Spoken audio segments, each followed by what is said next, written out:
On voulait en faire des hommes, pas des anges, pas des démons, des hommes équilibrés, capables de créer, de bâtir, et sachant trouver Dieu sur leur chemin.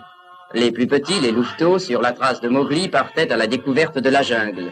Comme tous les scouts du monde, les éclaireurs israélites de France se réunissaient le jeudi et le dimanche.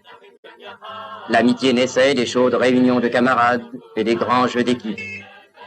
On se passait la balle de main en main, on courait dans les bois par les prés le plus loin possible des villes. Les caractères s'affrontant s'affirmaient. La vie s'apprenait comme un grand jeu tout simple.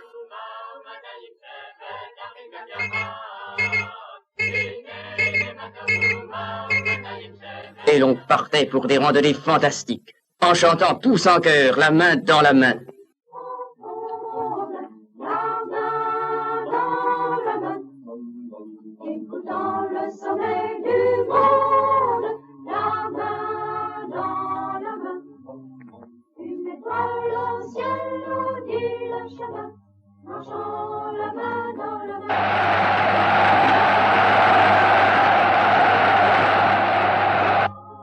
Mais la guerre est venue, brutale.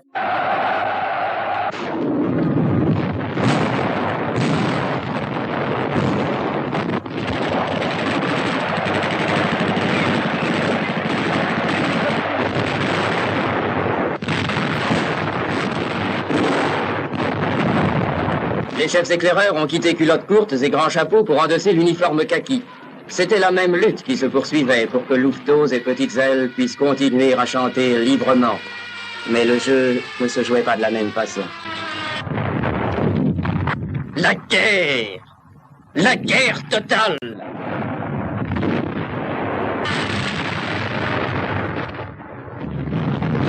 La guerre aux femmes!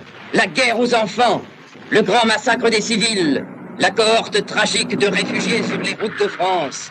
On courait toujours plus loin vers le sud, plus loin des villes en flammes, des matelas sur les chariots, des vieillards piétinés, des trains qu'on prend d'assaut dans cette affreuse poussière de soleil et de sueur tachée de sang. On courait vers le sud, pour chasser par les ch'toukas en piqué les bombes et les monstres en verre qui pullulaient comme la vermine.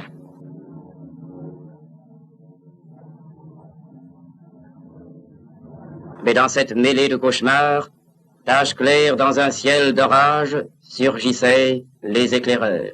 Regroupés d'eux-mêmes, sans autre mot d'ordre que leur promesse de servir en toute occasion, ils organisent l'évacuation. 5 centres d'hébergement sont ouverts en quelques jours dans le sud-ouest. Les enfants juifs, désorientés, ballottés d'un train à l'autre, séparés brusquement de leurs parents, affolés par les nuits de veille et les bombardements, sont accueillis dans des maisons de fortune. Il faut les doucher, les laver, les soigner. Nos jeunes cheftaines se transforment en grandes sœurs compréhensives et essaient de faire oublier ce qui ne devrait rester qu'un affreux cauchemar. Ce sont les premières réalisations sociales du mouvement. Les jeunes chefs abandonnent leurs études, leur métier pour se consacrer corps et âme à l'enfance juive. Dès l'armistice, suivant un plan préétabli de retour à la terre, 8 groupes ruraux pour les aînés se créent en zone sud. Le rude défrichage du sol était compensé par la joie nouvelle du travail en commun et des premières récoltes.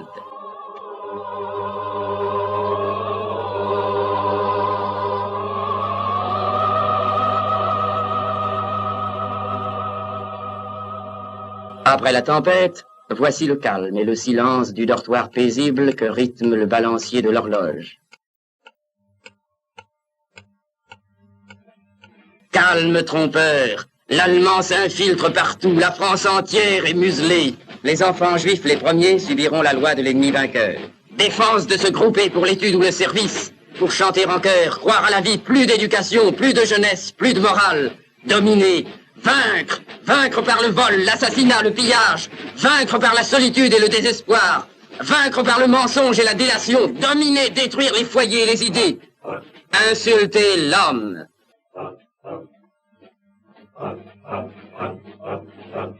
Mais la haine déchaînée sur la France entière ne fait qu'accentuer la volonté de résistance d'une jeunesse qui veut vivre et lutter.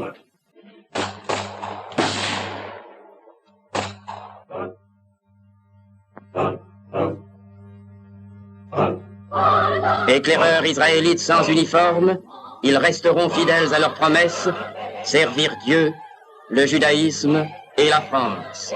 Dès novembre 42, les éclaireurs israélites de France engagent la lutte souterraine. Toute une section du mouvement se consacre au sauvetage des enfants juifs. On leur avait appris la loyauté et la fidélité, l'honnêteté et la bonté. Loyaux et fidèles, ils resteront, par tous les moyens s'il le faut.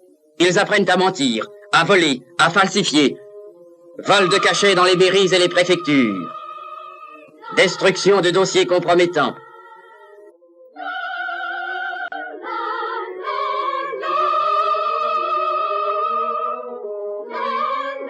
Lavage chimique des cartes d'identité. Installation de laboratoires clandestins où chefs et cheftaines fabriquent en série toute une gamme de faux papiers. À Paris seulement, dans des conditions dangereuses, le service social des jeunes utilisait mensuellement au printemps 1944 250 cachets différents et délivrait 700 identités nouvelles. Mais à ce service technique s'adjoignait tout un réseau d'assistantes qui sillonnait la France entière. Passages en Suisse, franchissement des Pyrénées. Jamais un tel travail n'aurait pu être accompli sans l'aide compréhensive du peuple français.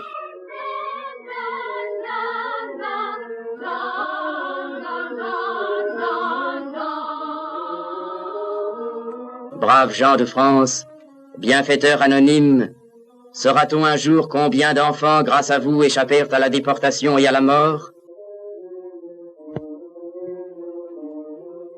850 enfants entièrement pris en charge et suivis régulièrement par des assistantes qui leur apportent le réconfort matériel et moral indispensable.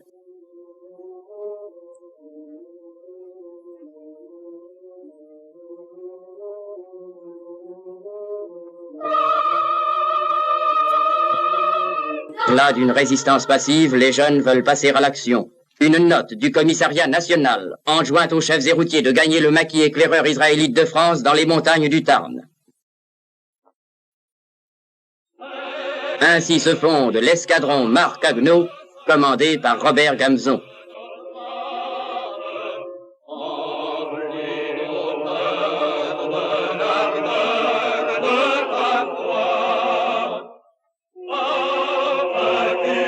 Ils ne seront plus un gibier sans défense, honteusement pourchassés, mais des hommes libres, de libres combattants, qui répondront au feu par le feu.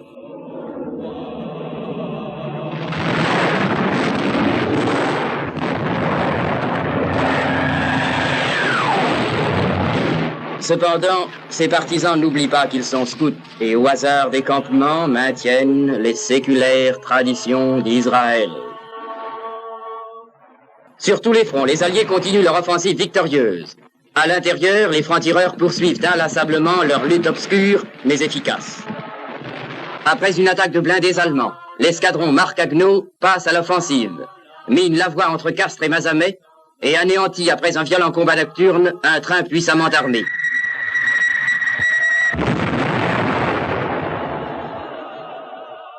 Cette victoire qui venge les morts du combat précédent marque la fin de l'oppression allemande dans cette région.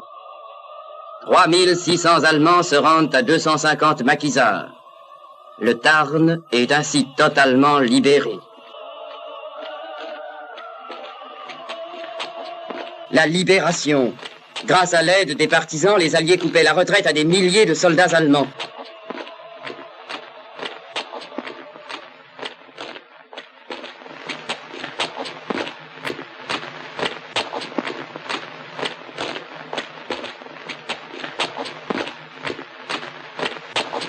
Une immense joie déferlait sur tout le pays. C'était sur les routes d'interminables cortèges de prisonniers rapatriés. Quelques déportés revenaient, mais combien d'autres étaient restés qui ne reviendraient pas. On ne reverrait plus Marc Agneau, ni Léo Kohn déporté, ni Claude Gutmann déporté, ni Samy Klein, ni Fernand Musnik, ni Gilbert Bloch, ni Marianne Kohn, ni David Donoff, ni tant d'autres encore. Ronde obsédante de ceux qui ne sont plus. Mais l'heure n'est pas au désespoir. Il est un temps pour tout, dit l'Ecclésiaste. Un temps pour tuer et un temps pour guérir. Un temps pour détruire et un temps pour construire. À Paris, le service social des jeunes, toujours sur la brèche, vient recevoir enfants et jeunes gens rescapés de l'enfer nazi. Cette petite fille, reçue par une de nos assistantes, est dirigée vers une maison de lumière, jouie en Josas. Au milieu d'autres enfants dont les parents ne reviendront plus, elle apprendra à nouveau à sourire au soleil, à chanter et à danser. Et ces enfants qui dansent au rythme oriental d'une aura palestinienne, ne sont-ils pas le symbole du renouveau d'Israël qu'aucune persécution n'a jamais pu abattre?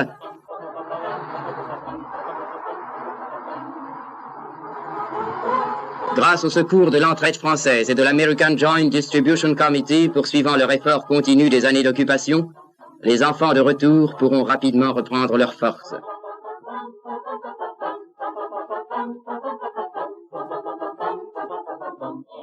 Des jeunes gens arrivent aussi. Ils ont connu la faim, les charniers, le crématoire. Ce sont les plus désespérés. Mais la vie doit triompher. Ce seront des hommes de métier.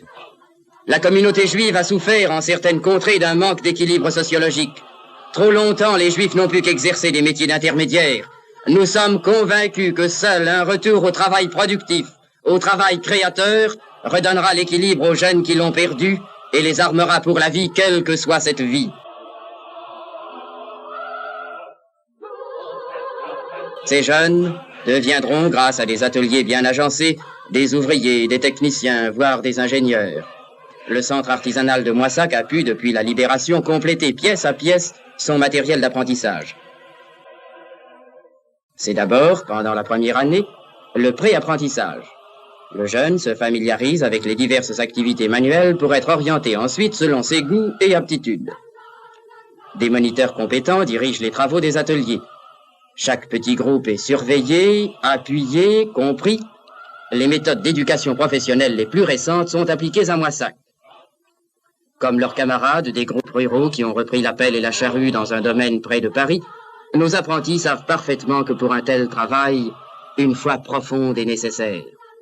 Ils sont persuadés que cet engagement total et désintéressé en vaut la peine. Ce sont des idéalistes qui croient encore que les vraies richesses peuvent s'acquérir au cours d'une vie productive où chacun coopère avec ses frères à tirer sa nourriture du travail de ses mains.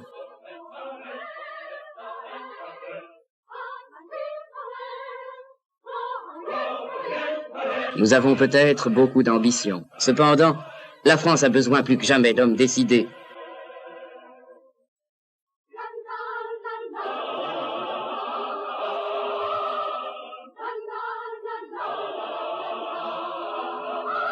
Et même ceux d'entre eux que leurs origines ou leurs attaches familiales pousseront un jour vers le foyer de leurs ancêtres auront besoin d'un métier pour aider à la reconstruction.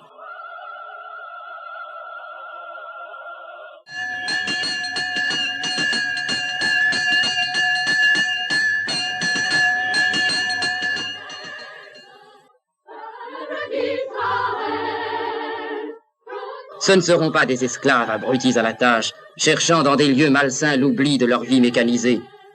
Ils formeront un jour des coopératives de travail ou de vie. Déjà, nous avons recréé pour eux un milieu social, une grande famille où ils évoluent sans entrave. Loin d'eux la rigide discipline des internats aux murs gris. Loin d'eux les méthodes d'éducation surannée. Nous sommes tous des camarades. Le scoutisme a détruit les barrières. Moniteurs et élèves sont liés par un but commun et marchent ensemble dans la même direction. Nous les voyons courir joyeux, mais d'autres vivent seuls dans de grandes villes, livrés à eux-mêmes, entassés à 3 ou 4 dans des mansardes, sous-alimentés, mal vêtus et démunis moralement, que faute de cadre, d'argent, de place, nous ne pouvons secourir. Notre service social assiste actuellement 2500 jeunes, mais c'est par milliers que les enfants juifs connaîtraient une vie semblable si les moyens matériels nécessaires étaient mis à notre disposition.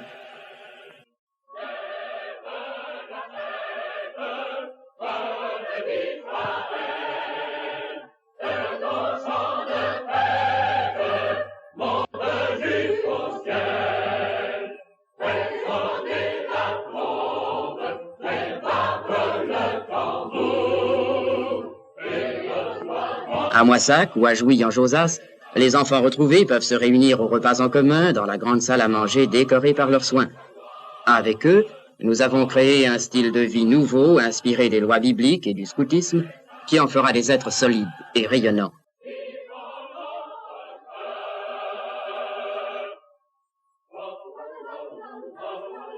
L'état physique des jeunes est souvent très mauvais. Ils ont vécu cachés, sans hygiène, irrégulièrement nourris, et certains ont dû subir les privations et les sévices des camps nazis. Un médecin, sur place, est toujours prêt à contrôler l'état général. Mais le diagnostic, hélas, est impitoyable. Rachitisme, anémie, pré-tuberculose. Que de soins attentifs doivent être quotidiennement prodigués. Mais dans nos centres, tous les sports sont en honneur et pratiqués avec application.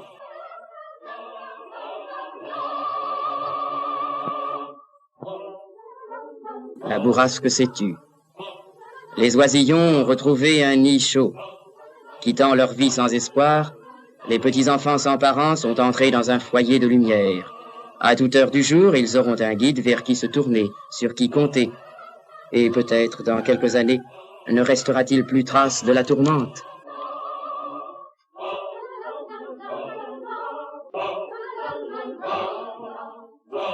La liberté. Pour tous ceux qui furent opprimés pendant les années terribles, ce mot a recouvré son vrai sens.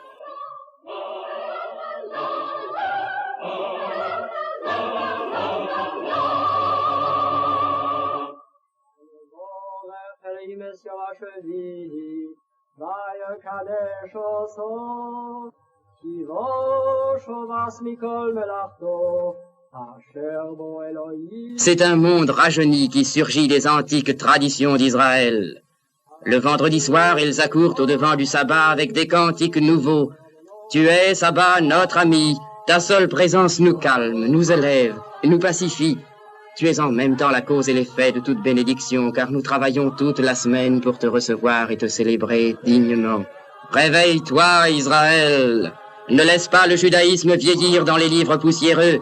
Assez pleuré devant les ruines, remplissons nos jeunes cités juives de l'esprit joyeux et sacré du sabbat.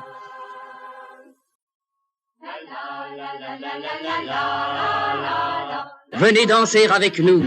Toutes les familles de l'humanité, à l'appel du Messie, de l'Orient à l'Occident, se donneront les mains pour une entente fraternelle.